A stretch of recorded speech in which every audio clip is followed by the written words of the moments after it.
अस्सलामुअलैकुम। एनिमल्स के बारे में तो सब जानते होंगे कि एनिमल्स में किस तरीके से रिप्रोडक्शन होती है, यानी स्पर्म और ओवम कंबाइन होकर एक फर्टिलाइजेशन का प्रोसेस होता है, zygote, embryo and then so on. लेकिन प्लांट में किस तरीके से रिप्रोडक्शन होती है आज हम यही देखते हैं। मैं हूं तलहा सलीम और मैं आपका बायोलॉजी इंस्ट्रक्टर वी ट्यूशन से, जो कि पाकिस्तान का पहला free of cost learning platform है। सो लेक्चर की तरफ चलते हैं और हम सेकेंडरी बायोलॉजी चैप्टर 4 रिप्रोडक्शन का लेक्चर 1 पढ़ेंगे, which is reproduction in plants. अब एनिमल्स में रिप्रोडक्शन का मैंने आपको बताया कि स्पर्म और ओवम फ्यूज होके फर्टिलाइज होके जाइगोट बनाते हैं, फिर उसके बाद एम्ब्रियो यानी मुख्तलिफ प्रोग्रेसिव स्टेजेस चलती रहती हैं। अब प्लांट्स में क्या होता है कि प्लांट्स क्योंकि मोटाइल नहीं है, प्लांट्स एक ही जगह सिसाइल यानी एक ही जगह रहते हैं, तो इस कंडीशन के अंदर प्लांट्स में दो तरीके से रिप्रोडक्शन होती है। एक तो by means of A sexual और दूसरा by means of sexual reproduction. A sexual और सेक्सुअल रिप्रोडक्शन का कॉन्सेप्ट एनिमल में भी आया था। ए सेक्सुअल में क्या है कि सिर्फ सिंगल पेरेंट इन्वॉल्व होता है। अब ऑब्वियसली तौर पे जब सिंगल पेरेंट इन्वॉल्व होगा तो generation after generation of spring और पेरेंट्स में कोई डिफरेंस नहीं होगा, यानी सेम जिस तरह पेरेंट्स से उसी तरह के उनके ऑफ स्प्रिंग भी मौजूद होंगे। लेकिन सेक्सुअल रिप्रोडक्शन में टू पेरेंट्स इन्वॉल्व होते हैं, यानी दो जेनेटिक इन्फॉर्मेशन आपस में कंबाइन हो रही होती है, तो एक नया रिजल्ट बनता है। तो इस वजह से जेनेटिक वेरिएशंस आती हैं in case of sexual reproduction. अब ए सेक्सुअल रिप्रोडक्शन दो तरीके से होती है, अगेन या तो नेचुरल मेथड्स के थ्रू या फिर आर्टिफिशियल मेथड्स के थ्रू। नेचुरल मेथड्स में सबसे पहले आता है स्पोर्युलेशन, वेजिटेटिव प्रोपेगेशन एंड एपोमिक्सिस। स्पोर्युलेशन नाम से जैसे वाजे, स्पोर्युलेशन स्पोर्स बनने के प्रोसेस को कहते हैं। अब स्पोर्स क्या है कि स्पोर्स ये यूनिसेलुलर सेल होते हैं, और ये जब प्लांट की ऑल्टरनेशन ऑफ जनरेशन होती है, यानी प्लांट में स्पोरोफाइट और गैमेटोफाइट जनरेशंस आती हैं, तो गैमीट स्पोरोफाइट से बनते हैं स्पोर्स, जो कि जेनेटिक इंफॉर्मेशन कैरी करते हैं, और उसके बाद वो कंबाइन होकर फ्यूज होकर डिप्लॉयड गैमेटोफाइट बनाते हैं। तो ये स्पोरिलेशन होती है। और स्पोरिलेशन के जरिए से यानी स्पोर्स, अब क्योंकि ये मोटाइल नहीं होते, यानी इन्हें कोई एक मीडियम चाहिए एक जगह से दूसरी जगह फ्लो या ट्रांसफर होने के लिए।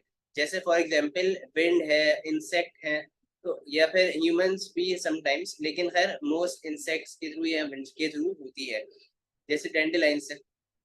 अब दूसरी जो है वेजिटेटिव प्रोपेगेशन है। अच्छा, एक और चीज वो ये कि स्पोरिलेशन जरूरी नहीं कि सिर्फ प्लांट्स में होती है, बल्कि बैक्टीरिया में भी होती है स्पोरिलेशन। अगर आपने पढ़ा हो कि बैक्टीरिया भी स्पोर्स बनाते हैं। वेजिटेटिव प्रोपेगेशन में ये है कि कोई भी प्लांट का हिस्सा निकल के कोई दूसरा एक प्लांट बना ले, ये वेजिटेटिव प्रोपेगेशन कहलाता है। यानी इधर स्टेम या कोई ली स्टेम या कोई प्लांट के पार्ट से एक नया प्लांट का बन जाना, ये वेजिटेटिव प्रोपेगेशन है। एपोमिक्सिस कहते हैं। अब सीड क्या है कि सीड एक रिजल्ट प्रोडक्ट है। जब दो सेक्सेस यानी मेल और फीमेल गैमीट्स कंबाइन होते हैं तो जाके एक सीड फॉर्म होता है। अब सीड में लाजमी सी बात है कि फर्टिलाइजेशन का प्रोसेस हो रहा है, लेकिन अगर ऐसा सीड बन जाए जिस जो बगैर किसी फर्टिलाइजेशन या बगैर किसी फ्यूजन ऑफ गैमीट्स के बने, ये प्रोसेस कहलाता है एपोमिक्सिस, यानी the formation of seed without fertilization और without the fusion of gametes. अब इसमें क्या है कि डिप्लॉयड जो ओव्यूल होता है वही डेवलप होके एक सीड बना लेता है, ये एपोमिक्सिस कहलाता है। तो अगले अब उस पर चलते हैं, which are the artificial methods. Natural methods के बाद अब आर्टिफिशियल मेथड्स यानी हम इंसान भी हम करते हैं मोस्टली। तो बाय कटिंग और टिश्यू कल्चर मेथड होता है। बाय कटिंग यानी कटिंग मेथड तो ये हो सकता है कि आपने कभी भी घर में अपने पौधे उगाए हो, कोई एक हिस्सा प्लांट का निकाला हो, या कोई एक, जैसे कहते हैं ना, एक स्टेम का पार्ट निकाल के उसे लगा देते हैं तो एक नया प्लांट उग जाता है, तो ये कटिंग मेथड होता है।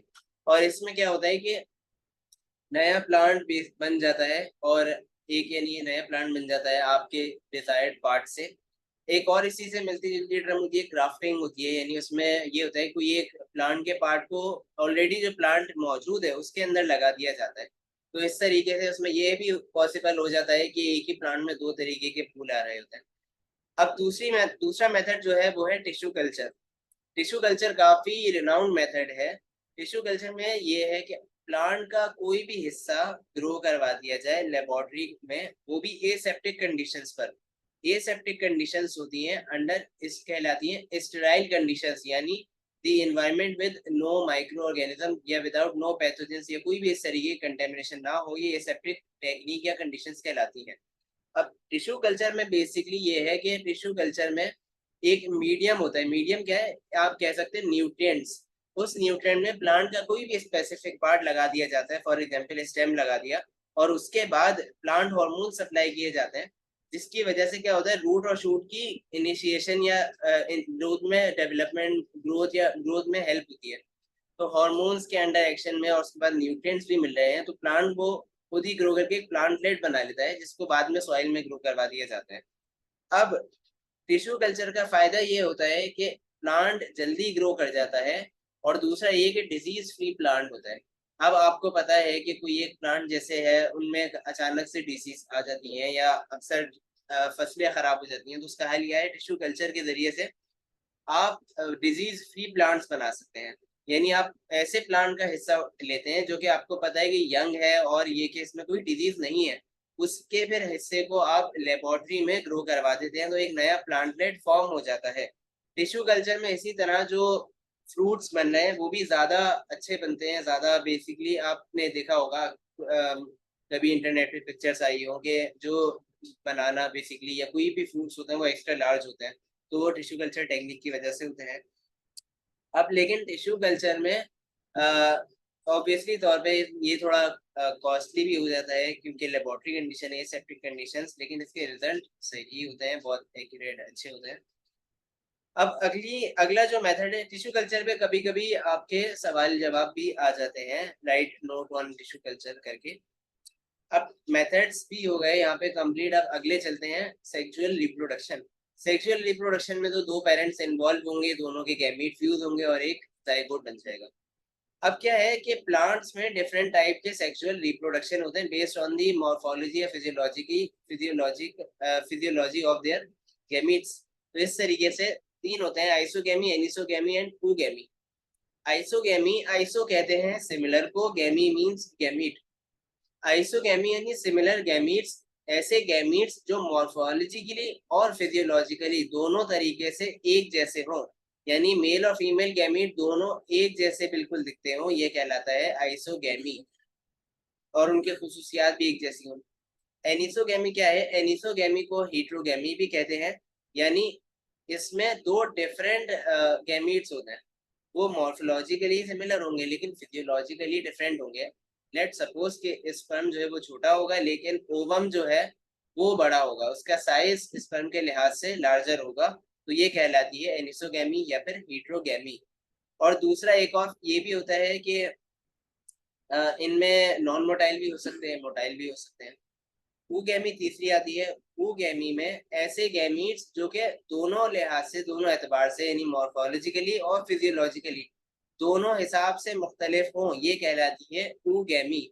ऊगैमी में जैसे लेट सपोज ओवम है वो नॉन मोटाइल है और लार्ज है, स्पर्म जो है वो मोटाइल है, यानी मूव कर सकता है, इसमें फ्लैजिलम मौजूद है, और क्या है, वो स्मॉल है। तो ऐसी जो फ्यूजन ये कहलाती है ऊगैमी।